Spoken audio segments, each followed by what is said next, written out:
शिवाय शिवजी सदा सहाय। ओम नमः शिवाय गुरुजी सदा सहाय। अध्याय 18 चमत्कारिक मुसलमान। बहुत साल पहले इसी कमरे में जो अब तुम्हारा है उसमें एक चमत्कारिक मुसलमान था। उसने मेरे सामने 4 चमत्कार किए थे। श्री युक्तेश्वर जी ने एक आश्चर्यजनक विवरण दिया। जब वे मेरे नए कमरे में आए, श्री रामपुर कॉलेज में दाखिला लेने से पहले ही पास के छात्रावास में कमरा ले लिया था, जिसका नाम था पंथी। ये एक पुरानी ईंटों से बनी इमारत थी जिसके सामने गंगा बहती थी। गुरुदेव, ये कैसा संयोग है? क्या ये नई सजी हुई दीवार अपने साथ पुरातन स्मृतियां समेटे हुए है? मैंने अपने साधारण ढंग से सुसज्जित कमरे को देखते हुए कौतूहल में से पूछा। ये एक लंबी कहानी है, मेरे गुरु ने अपनी यादों को ताज़ा करते हुए कहा। उस फकीर का नाम अफजल खान था।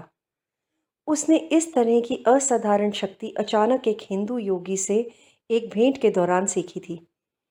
पुत्र, मुझे प्यास लगी है, मेरे लिए पानी लेकर आओ। एक दिन धूल धूसरित सन्यासी ने अफजल के पूर्वी बंगाल के एक छोटे से गांव में उससे याचना की थी। महाशय, मैं मुसलमान हूँ, आप एक हिंदू हैं, क्या आप मेरे हाथों से जल ग्रहण करेंगे? मैं तुम्हारी सत्यता से प्रसन्न हूँ बेटा। मैं इस तरह जाति भेदभाव जैसे अधार्मिक नियमों, जो ईश्वर के नियम के विरुद्ध है, का पालन नहीं करता। जाओ, मेरे लिए जल्दी से पानी लेकर आओ। अफजल की श्रद्धा भरी आज्ञाकारिता से प्रसन्न योगी ने उसकी ओर प्रेम भरी दृष्टि से देखा। तुम्हारे पास अपने अतीत के अच्छे कर्म हैं, उसने गंभीरता से कहा। मैं तुमको कुछ योग की विधि बताऊंगा जिससे तुम्हारे पास अदृश्य सत्ताओं में से एक सत्ता पर तुम्हारा राज होगा। जो महान शक्तियां तुम्हारे पास होंगी, उनका उपयोग तुम अच्छे कार्यों के लिए करोगे। कभी भी अपने निजी स्वार्थ के लिए मत करना। मैं देख रहा हूं कि अतीत के कुछ विनाशकारी प्रवृत्तियों के बीज तुम साथ में ले आए हो। उसको तुम अपने बुरे कर्मों रूपी पानी देकर उन्हें उगने मत देना। तुम्हारे पुराने जन्म के जटिल कर्मों की वजह से तुम्हें इस जीवन में अपने यौगिक प्राप्ति को मानवता के उच्च ध्येय और कल्याण के लिए उपयोग में लाना चाहिए।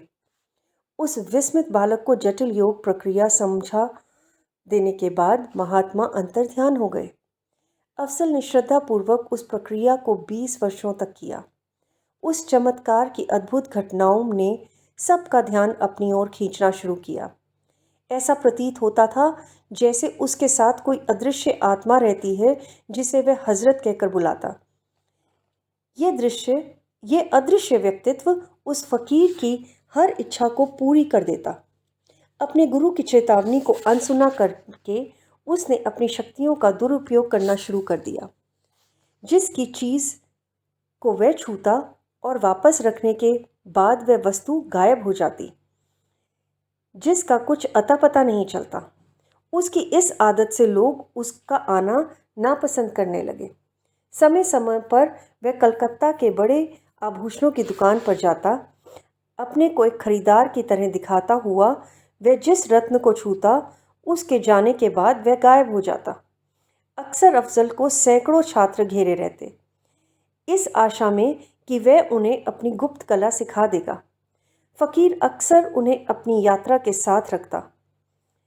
रेलवे स्टेशन पर वह टिकट की गड्डी को छू लेता। फिर वह रेलवे क्लर्क के पास जाता कि उसने अपना जाने का इरादा बदल दिया है। जब मैं उन्हें नहीं खरीदूंगा, लेकिन जब वह ट्रेन पर चढ़ता तो उसके पास वहाँ का टिकट होता। इस तरह के कारनामों से चारों तरफ कोलाहल मचने लगा। बंगाली जौहरी टिकट बेचने वाले बेचैन थे। पुलिस जो उसे पकड़ने जाती, वे अफजल के सामने बेबस हो जाते। फकीर उस दोषी ठहराने वाले प्रमाण को यह कहकर अदृश्य कर देता कि हजरत इसे हटा दो। श्री युक्तेश्वर जी अपनी सीट से उठे और मेरे कमरे की बालकनी में गए, जिसके सामने गंगा थी। मैं उनके पीछे पीछे गया। उस मुसलमान के विस्मयकारी कारनामों को सुनने के लिए। यह पंथी घर पहले मेरे एक दोस्त का था। उसकी जान पहचान अफजल से हुई और उसने उसे यहाँ बुलाया। मेरे दोस्त ने अपने 20 पड़ोसियों, और जिसमें मैं भी शामिल था, उन्हें बुलाया। मैं उस समय किशोर था और उस बदनाम फकीर के बारे में जानने को बहुत उत्सुक था। गुरुदेव हंसे। मैंने सावधानी बरतते हुए कोई कीमती चीज़ नहीं पहनी। अफजल ने मुझे जिज्ञासा से देखा, फिर कहा, तुम्हारे शक्तिशाली हाथ हैं। जाओ, नीचे बाग में जाओ, वहाँ से चिकने पत्थर लाओ और उस पर चाक से अपना नाम लिखो और फिर जितनी दूर हो सके उसे गंगा में फेंक दो। मैंने उनकी आज्ञा का पालन किया। जैसे ही पत्थर दूर की लहरों में गायब हुआ, उस मुसलमान ने मुझसे फिर कहा, एक बर्तन को घर के पास कि इस गंगा के पानी से भरो और घर के सामने रखो। जब मैं पानी के बर्तन के साथ वापस आया तब फकीर रोते हुए बोला, हजरत, उस पत्थर को बर्तन में रखो। पत्थर तुरंत आ गया। मैंने उसे बर्तन से बाहर निकाला। उससे मेरा चौक से लिखा नाम था।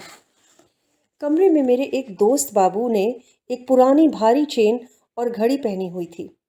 फकीर ने उसे सहलाते हुए उनकी जांच परख की। शीघ्र ही वे गायब हो गए। अफजल, कृपा करके मेरे खानदानी वस्तुएं लौटा दो। बाबू रोने वाला था। मुसलमान थोड़ी देर के लिए शांत रहा, फिर बोला, तुम्हारी तिजोरी में 500 रुपए हैं। उन्हें मेरे पास लाओ, फिर मैं तुम्हें बताऊंगा कि तुम्हारी घड़ी कहाँ मिलेगी। परेशान बाबू तुरंत घर के लिए रवाना हुआ। थोड़ी देर में वह आया और उसने वह रकम उसको दे दी। अपने घर की छोटी सी पुलिया पर जाओ, फकीर ने बाबू को निर्देश दिया। हजरत को आवाज़ दो और उसे चेन और घड़ी देने के लिए कहो। बाबू भाग कर गया। वापस आने पर उसके चेहरे पर चैन की मुस्कान थी, लेकिन शरीर पर कोई गहना नहीं था। बाबू ने कहा, जब मैंने हजरत के कहे अनुसार आज्ञा दी, मेरी चेन और घड़ी हवा में उड़ते हुए मेरे दाहिनी हाथ में आ गए। यहाँ आने से पहले मैं घर गया, दोनों वस्तुओं को तिजोरी में सुरक्षित रखकर ताला लगा दिया। बाबू के दोस्त, जिन्होंने देखा किस प्रकार एक घड़ी के लिए उसने बदले में धन मांगा, वे उसे तिरस्कार से घूर रहे थे। जब उसने उन्हें पुचकारते हुए कोमलता से कहा, कृपया जिस तरह का जूस आप लोगों को चाहिए, हजरत आपको ला कर देगा। कुछ ने दूध, किसी ने फलों के जूस मांगे। मुझे यह देखकर आश्चर्य हुआ जब बाबू ने विस्की मांगी। मुसलमान ने उसका ऑर्डर दिया और हजरत भी भेजी सील बंद बोतल हवा में लहराते हुए आई और फर्श पर गिरी। हर व्यक्ति को अपनी अपनी पसंद का पेय मिल गया। चौथा आश्चर्यजनक करतब था जिसने मेज़बान को खुश कर दिया। अफजल ने तुरंत सबको भोजन देने का प्रस्ताव रखा। चलो, सबसे महंगी खाने की वस्तुएं मांगते हैं। बाबू ने चिढ़ते हुए कहा, मुझे अपने 500 रुपए के बदले राजसी खाना चाहिए। सब कुछ सोने की प्लेट पर सजा होना चाहिए। जैसे जैसे हर व्यक्ति ने अपनी चुनी हुई वस्तुएं बताईं, फकीर अपने हजरत को आदेश देता गया। बर्तनों की खनखनाहट सुनाई दी।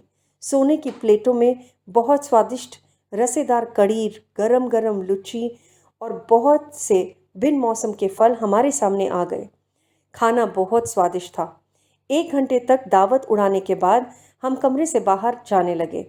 एक तेज़ आवाज़ आई, जैसे सभी प्लेटें की ढेरी बनाई हो। हमने मुड़कर देखा, वहाँ किसी भी चमकती हुई प्लेटों का अथवा खाने का निशान नहीं था। गुरुजी, मैंने बीच में कहा, यदि अफसल इस तरह की आसानी से सोने की तश्तरी पर पा सकता था तो उसे दूसरों की संपत्ति क्यों चाहिए थी? फकीर आध्यात्मिक तौर पर इतना ज़्यादा विकसित नहीं था। श्री युक्तेश्वर जी ने समझाया, एक निश्चित योग पर अधिकार होने की वजह से उसकी पहुंच ऐसे सूक्ष्म लोक पर हो गई थी जहां से उसकी इच्छा मूर्त रूप लेती थी। उस शक्ति से मुसलमान किसी भी वस्तु के अणुओं को सूक्ष्म ऊर्जा द्वारा खींच लेता था। यह वह अपनी इच्छा शक्ति से करता था, लेकिन इस तरह की प्रक्रिया से उत्पन्न वस्तुएं कुछ समय के लिए होती हैं। अफजल को भौतिक संपदा की लालसा थी, जिसे कठिनाई से प्राप्त किया जाता है, लेकिन वह टिकाऊ भी होती हैं। मैं हंसकर बोला, कभी कभी वह बिना बताए गायब भी हो जाती हैं। अफजल कोई ईश्वर ज्ञान वाला आदमी नहीं था। गुरुदेव बोलते गए, स्थायी और कल्याण प्रवृत्ति वाले चमत्कार सच्चे संतों द्वारा किए जाते हैं, क्योंकि उन्होंने स्वयं को सर्वव्यापी सृष्टा के साथ स्वयं को आत्मसात कर लिया है। अफजल एक साधारण मनुष्य था, जिसके पास सूक्ष्म संसार में जाने की असाधारण शक्ति थी, जिसे जीवित मनुष्य मरने से पहले नहीं कर सकता। गुरुजी, मैं समझ गया, परलोक में काफ़ी आकर्षण गुण हैं। गुरुदेव ने सहमति दी। मैंने उसके बाद अफजल को नहीं देखा, लेकिन कुछ वर्ष बाद बाबू इस घर में एक पेपर के साथ आया, जिसमें किसी मुसलमान का सार्वजनिक रूप से स्वीकारोक्त का विवरण था। उससे मुझे उन तथ्यों का पता चला जिन्हें मैंने तुम्हें अभी बताया। उसके अनुसार हिंदू गुरु ने अफजल को दीक्षा दी थी। प्रकाशित विवरण के अंतिम भाग को श्री युक्तेश्वर जी ने याद करते हुए अफजल की स्वीकारोक्ति को संक्षिप्त में बताया। मैं अफजल खान इन शब्दों को एक पश्चाताप और ऐसे लोगों को चेतावनी के तौर पर बताना चाहता हूँ जो चमत्कारिक शक्तियों को पाना चाहते हैं। वर्षों से मैं चमत्कारिक क्षमताएं जो मुझे भगवान की कृपा और गुरु के कारण से मिली थीं, उनका दुरुपयोग करता रहा हूँ। मैं अहंकार के नशे में सोचने लगा था कि मैं नैतिकता के नियमों में नहीं बंधा हुआ हूँ। अंत में मुझे अपने दुष्कर्मों का फल मिल ही गया। हाल ही में मैं कलकत्ता की सड़क पर एक बूढ़े आदमी से मिला। वह दर्द के साथ करहाता हुआ लंगड़ा कर चल रहा था। उसके पास एक वस्तु थी जो सोने की लग रही थी। उसे देखकर मेरे मन में लालच आया। मैंने उससे कहा, मैं अफजल खान हूँ, एक महान फ़कीर। तुम्हारे पास वह चीज़ क्या है? वह सोने की गेंद ही मेरे पास एकमात्र संपत्ति है। एक फ़कीर को इसमें कोई रुचि नहीं हो सकती है। मैं आपसे याचना करता हूँ, महाशय, मुझे मेरे लंगड़ेपन से मुक्ति दिलाएं।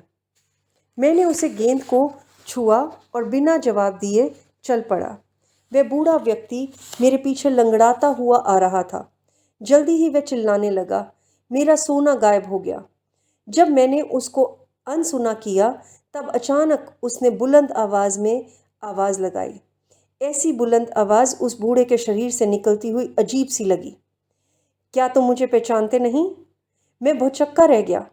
इस बात से इतनी देर बाद मुझे इस बात का ज्ञान हुआ कि वह अजीब सा लंगड़ा बूढ़ा कोई और नहीं, वही महान संत हैं जिन्होंने वर्षों पहले मुझे ये योग की शिक्षा दी थी। उस बूढ़े व्यक्ति ने अपने को सीधा किया। उसका शरीर तुरंत ही मजबूत और जवान हो गया। गुरु की नज़र में भयंकर क्रोध था। मैं अपनी आंखों से देख रहा हूँ कि तुम अपनी शक्तियों का उपयोग मानवता के कल्याण के लिए नहीं, बल्कि एक साधारण चोर की तरह लूटने में कर रहे हो। मैं तुमसे तुम्हारी सारी चमत्कारिक शक्तियाँ वापस लेता हूँ। हजरत अब तुमसे आज़ाद है। अब तुम बंगाल में अपना आतंक नहीं फैला सकोगे। मैंने वेदना के साथ हजरत को आवाज़ लगाई। पहली बार मेरी अंतदृष्टि के सामने नहीं दिखा। इसकी जगह अचानक एक काला पर्दा मेरे अंदर से बाहर निकला। मैंने साफ साफ अपने शरीर, अपने जीवन की इस भयंकर अधर्म की गलती को देखा। मेरे गुरुदेव, इस लंबे भ्रम को ख़त्म करने के लिए मैं आपको धन्यवाद देता हूँ। मैं उनके चरणों में पड़ा सुबक सुबक कर रो रहा था। मैं वचन देता हूँ कि मैं भौतिक इच्छाओं का त्याग करूँगा।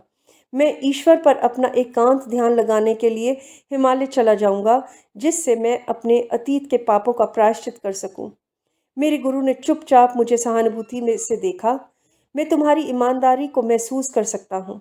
फिर उन्होंने कहा, क्योंकि तुमने शुरुआत के कई वर्षों तक मेरे आदेशों का कड़ाई से पालन किया था और अभी तुम हृदय की गहराई से सच्चा पश्चाताप कर रहे हो, मैं तुम्हें एक वर देता हूँ। तुम्हारी दूसरी शक्तियाँ तो हमेशा के लिए चली गई हैं, लेकिन जब भी तुम खाने या वस्त्रों की आवश्यकता होगी, हजरत से वह प्राप्त कर सकते हो। स्वयं को हिमालय के शांतिपूर्ण एकांत में दिव्य ज्ञान को पाने के लिए पूरे मन के साथ ध्यान करो। मेरे गुरु अंतर्धान हो गए। मुझे मेरे आंसू और अतीत के मेरे कुकर्मों पर सोचने के लिए छोड़ गए। अलविदा दुनिया वालों, मैं अब उस प्रेमी ब्रह्मांड के पास क्षमा याचना की प्राप्ति के लिए जा रहा हूँ।